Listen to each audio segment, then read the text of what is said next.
Le Nord canadien est une ressource aussi unique que précieuse, et la manière dont on en prend soin est à la fois un privilège et un devoir pour nous, Canadiens. Les lieux comme l'île Ellesmere ou île Banks figurent parmi les sites les plus fragiles de la Terre face au changement climatique. C'est pourquoi ils se prêtent à merveille à l'étude de ces changements et à la recherche de moyens en vue d'en atténuer les conséquences néfastes.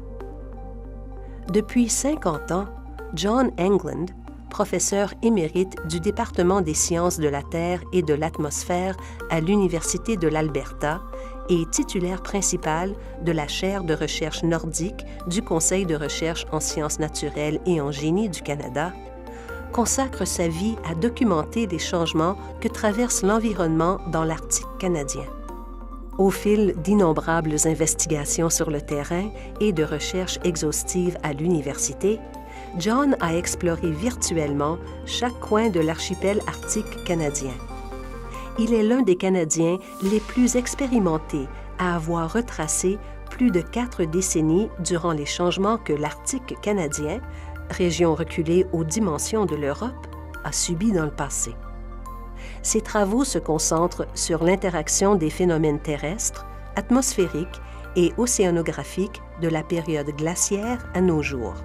Les recherches de John nous ont appris qu'il faut impérativement protéger les terres nordiques, leurs abondantes richesses et les collectivités uniques qui y vivent.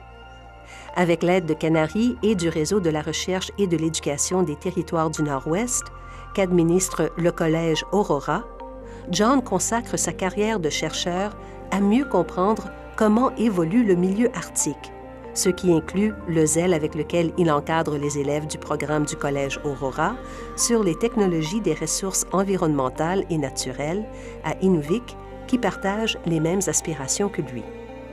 Le souci que John met à protéger l'environnement des îles de l'Arctique l'a amené à défendre la création du parc national le plus septentrional du Canada, Kootenay Park, qui a vu le jour sur la pointe nord de l'île Ellesmere.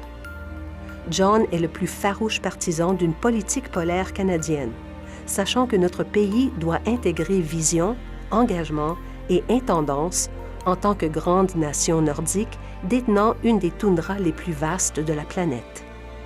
Bien qu'il habite en Alberta, John recourt au réseau de Canary et du Collège Aurora pour enseigner à des étudiants de coins parfois aussi lointains qu'Inuvik ou Nunavut. En partageant ses connaissances par vidéoconférence et d'autres technologies en temps réel, John nous sensibilise aux trésors géographiques, culturaux et géologiques de ces communautés nordiques qui lui sont si chères. En cours de route, il sert d'inspiration à la prochaine génération de scientifiques qui lui emboîteront le pas et aideront les Canadiens à protéger et à préserver, par leurs recherches, leur précieux patrimoine nordique.